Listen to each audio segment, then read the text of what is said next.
Hello everybody, welcome back. I hope you're having a fantastic day. Today is going to be a super exciting episode all about air pruning, grow bags, and then how to make your own air pruning pots, how to make your own grow bags, and what are the best vegetables to grow in a grow bag as well. Even though, as you're about to find out, you can grow just about anything you want in a grow bag for one reason: the air pruning of the roots. Container gardening is a great way for people with apartments, condos, or just not enough land to grow fruits and vegetables.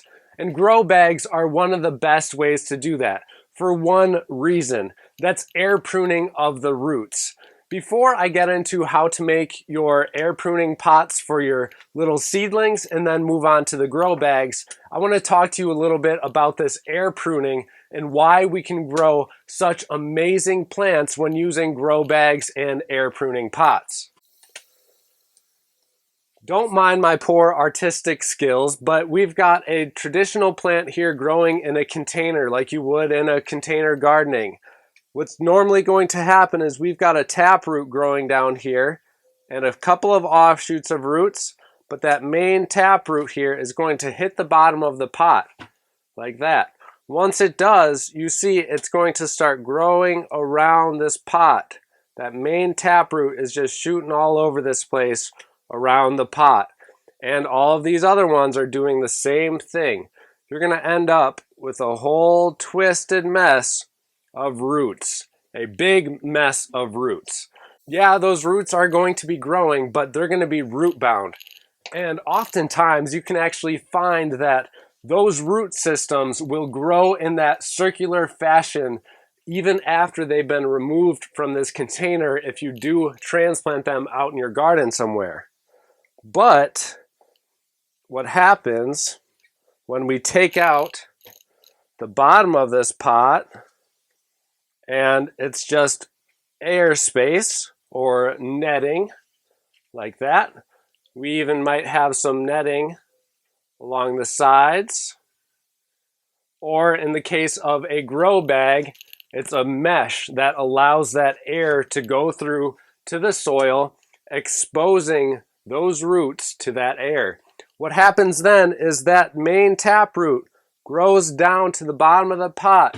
Once it reaches this point, it's going to try and sneak out there, but it's exposed to all this air coming up around it. That air is not good for that root. So what happens is it starts to die off at that point. After that, it sends a signal to all of the other roots that they need to start growing stronger and more vigorously than before, filling up your whole pot with a strong root system, not a root mess, not a root ball. This is a root mass. I was well aware of air pruning in the past, but I kind of stumbled upon it again from Earthman Living Soil. He runs a YouTube channel all about beneficial microorganisms, and he did a series a couple of years ago on air pruning. And that really brought me back to it and piqued my interest. And I said, you know what? I've got to get this out to my viewers too so they can benefit from this. So really this whole idea behind grow bags and grow pots is very simple, and it absolutely works. If you look at some comparison pictures between roots that were not grown in a grow bag or an air pruning pot compared to those that weren't, there's a huge difference in the health of that root system. The root system of those that have been air pruned is so much healthier, so vigorous, and you get better growth, better vegetables. Your plant is going to produce the best when using air pruning methods if you're growing in a container. So I'm not going to say that growing in a container is better than growing directly in the soil, but it does have many advantages. It's easy to transport and move your plant. You can add in different amenities very easily.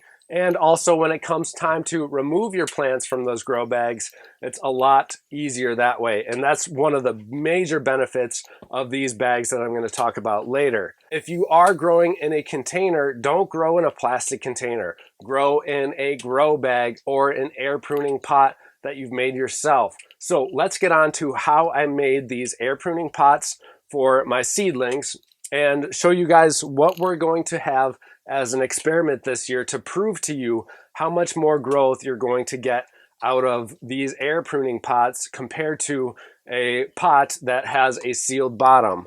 I'm going to take some zucchini later on in this video and put them in the one in the air pruning pot, actually a couple of them. And then I'm going to put some in a cup that has a bottom in it, just like most people normally would. Cut a few holes out of there and call it good.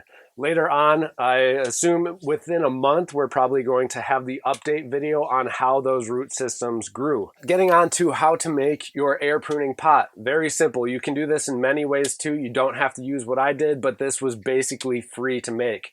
I took a mesh from a avocado bag, cut that mesh up around the bottom, and then simply taped it on. This is going to hold the soil in there, but yet is going to allow that main taproot to be air pruned when it grows that far down into the soil.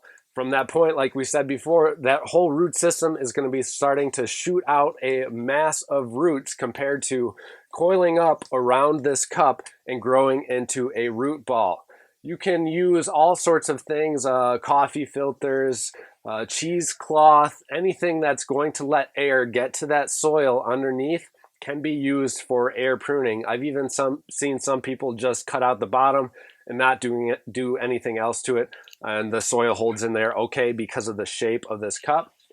But I figured I would use a mesh in this case. I think it'll work out a little bit better. So one thing that you do have to look out for when growing in grow bags or air pruning pots is the watering. You do have to water a little bit more because we have that air constantly contacting the soil compared to a container that's fully enclosed and maybe has a couple of holes in the bottom.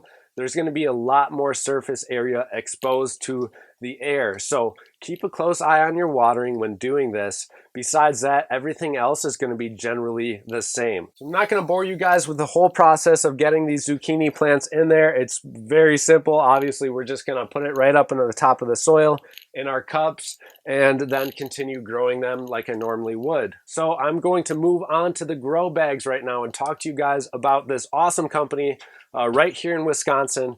They sent me some grow bags, actually a lot of grow bags. This company is Easy Swap Pots. I was so thankful that he sent me all of these, and I really want to show you guys why these are so special. He created and designed these himself too. Before I get on that, I got a bunch of different sizes. Got a smaller one for my seedlings, ones like this that I can actually grow some vegetables in to the point that I'm ready to harvest them. We've got hanging baskets, one that's a little bit larger that will grow tomato plants and stuff.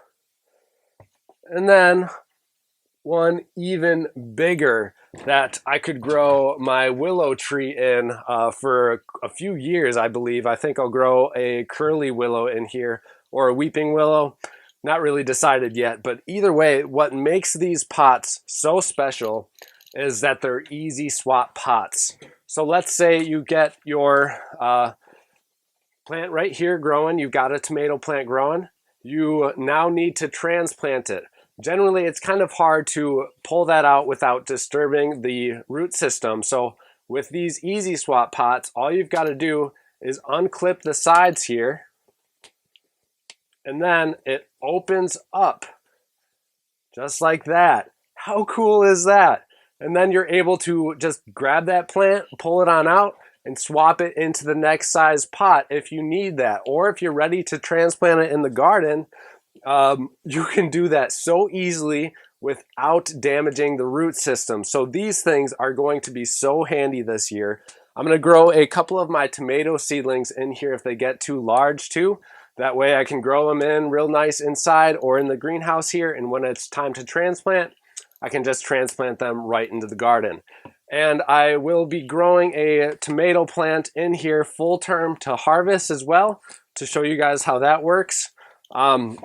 These bags are so awesome. Again, they're easy swap pots. I will have the link to the website down below. Dude, thank you so much for sending these to me. I'm really excited to start growing in them. If you don't want to buy your own grow bags and would like to make larger grow bags too, you can also do that using 5-gallon buckets, laundry baskets, or net cups that they sell for various different purposes. Just look up net cup, you'll be able to find those, and you can throw the soil right into the net cups without any extra work.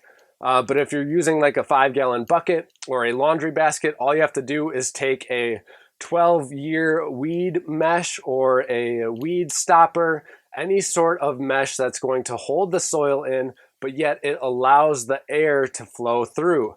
Just put that inside your laundry basket or drill holes all around your 5-gallon bucket, then put that mesh inside of there, fill it up with soil, and then you can throw your plant in there. It's a great way to save money if you're really on a budget, but these grow bags are gonna last for many, many years. So if you do have a little bit of extra money, want to reinvest into your garden, I really suggest getting some grow bags for that.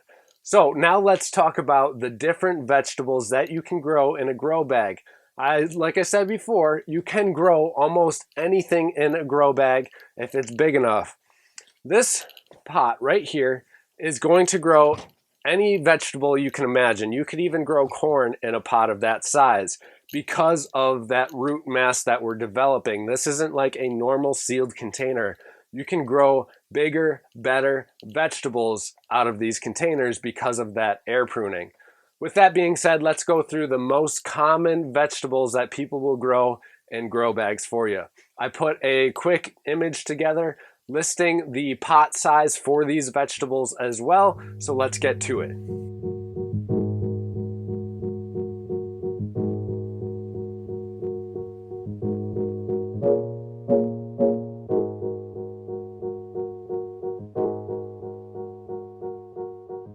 Even though this was just a short list of vegetables, you can grow any vegetable you want in a grow bag, given that you provide it with enough space. So I hope you guys found this video entertaining and fun, possibly even learned a little bit. Thank you all so much for tuning in today. I hope your gardening adventures are going well. I hope you're all getting out there in the garden, growing as much as you can this year and learning as much as you can. Happy gardening, and we'll see you in the next episode.